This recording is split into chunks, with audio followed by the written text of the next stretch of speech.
Welcome back on Innovest Bharat. नमस्कार दोस्तों, इस म्यूचुअल फंड सीरीज़ में आगे बढ़ते हुए आज हम एक और सब कैटेगरी के बारे में बात करेंगे जो इक्विटी फंड की सब कैटेगरी है, वो है मिड कैप म्यूचुअल फंड्स। ये mid cap mutual funds as name tells, ये वो फंड की कैटेगरी है जो मिड कैप कंपनीज़ में इन्वेस्टमेंट करते हैं। मिड कैप कंपनीज कौन सी होती हैं, जो हमने लास्ट पार्ट में जाना था कि लार्ज कैप, मिड कैप और स्मॉल कैप कंपनीज कौन सी होती हैं। तो मिड कैप कंपनीज वो कंपनीज होती हैं, अगर मैं मार्केट की वैल्यू के हिसाब से उनको डिसेंडिंग ऑर्डर में लगाऊं तो जो रैंकिंग में 101 नंबर कंपनी से लेकर 250 रैंकिंग तक की कंपनीज होती हैं। ये जो म्यूचुअल फंड है इन 150 नंबर ऑफ कंपनीज में इन्वेस्टमेंट करता है। एक इंटरेस्टिंग फैक्ट ये है कि जहाँ large cap companies, large cap mutual funds में, इसमें जो फंड मैनेजर होता है वो बाध्य होता है कि वो 80% तक अब उनको लार्ज कैप में लगाना होता है। मिड कैप में वो मिनिमम अमाउंट 65% होती है कि अगर आपने इन्वेस्टमेंट के लिए 100 रुपये दिए तो एज़ पर सेबी गाइडलाइंस जो फंड मैनेजर होता है उसको 65% अमाउंट उसका इस 150 कंपनीज में लगाना ही होता है। रेस्ट 35 जो % होता है वो उसके पास फ्लेक्सिबिलिटी होती है, वो डिफरेंट इन्वेस्टमेंट के इंस्ट्रूमेंट्स में, large cap, mid cap, small cap और अदर जो डेब्ट और लिक्विड इंस्ट्रूमेंट्स होते हैं इन्वेस्टमेंट्स के, उसमें वो अच्छे रिटर्न के लिए इन्वेस्टमेंट कर सकता है। अभी हमने ये जाना कि मिड कैप फंड क्या होता है और कैसे इन्वेस्टमेंट्स होती है।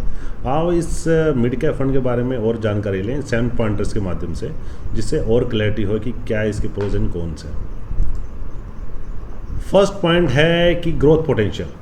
अगर हम इसका ग्रोथ पोटेंशियल के बारे में बात करें तो इसका ग्रोथ पोटेंशियल काफ़ी हाई होता है in comparison to the large companies, because इनके पास बढ़ने का स्कोप ज़्यादा होता है। क्योंकि एक अगर जो कंपनी है अगर छोटी है या मीडियोकर है तो उसके पास हाई करने के लिए और मार्केट है उसके पास बढ़ने के लिए ज़्यादा होता है और पोटेंशियल ज़्यादा होता है in compare to the large cap. Second thing is that risk.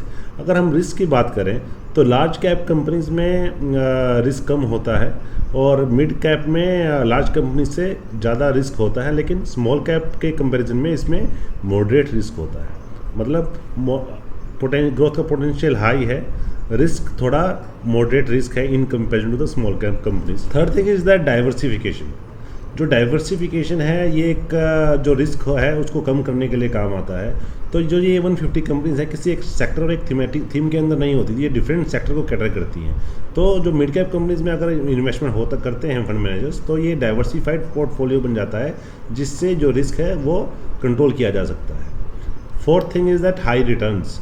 तो अगर हम इसके रिटर्न्स के बारे में बात करें, इनका कंपैरिजन करना पड़ेगा लार्ज कैप से और स्मॉल कैप से। अगर हम लार्ज कैप के बेंचमार्क से कंपेयर करते हैं तो इसका जो रिटर्न है वो बेटर रहता है, और अगर हम स्मॉल कैप के रिगार्डिंग बात करें तो इक्वल या थोड़ा उससे सबड्यूट रहता है। लेकिन हम लार्ज कैप के बेंचमार्क से बात करें तो इसका रिटर्न काफ़ी बेटर होता है। Fifth thing is that volatility. अगर वोलेटिलिटी की बात करें तो ये मिड कैप कंपनीज हैं, ये थोड़ा हायर वोलेटाइल होती हैं। उतार चढ़ाव लार्ज कैप कंपनीज के मुकाबले काफ़ी ज़्यादा होता है।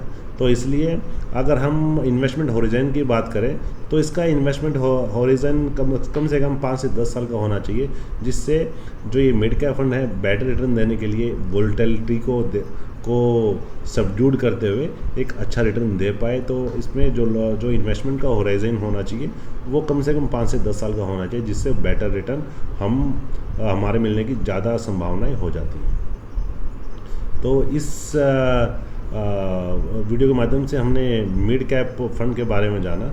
आई होप बहुत सारी चीज़ें क्लियर हुई होंगी, और ऐसे ही और वीडियोस के लिए और इन्वेस्टमेंट इन्फॉर्मेशन के लिए प्लीज़ इन्वेस्ट भारत को लाइक करें, शेयर करें और सब्सक्राइब करें, और अपनी फैमिलीज एंड फ्रेंड्स के साथ में शेयर करना ना भूलें, जिससे ऐसी informative videos with respect to the investments आपको मिलती रहें। धन्यवाद, मिलते हैं नेक्स्ट वीडियो में। ये वीडियो ओनली इन्फॉर्मेशन और एजुकेशन पर्पज़ के लिए है। सो प्लीज़ कोई भी इन्वेस्टमेंट करने से पहले अपनी रिस्क प्रोफाइल और इन्वेस्टमेंट एडवाइज़र से सलाह लेना ना भूलें। धन्यवाद। Happy investing.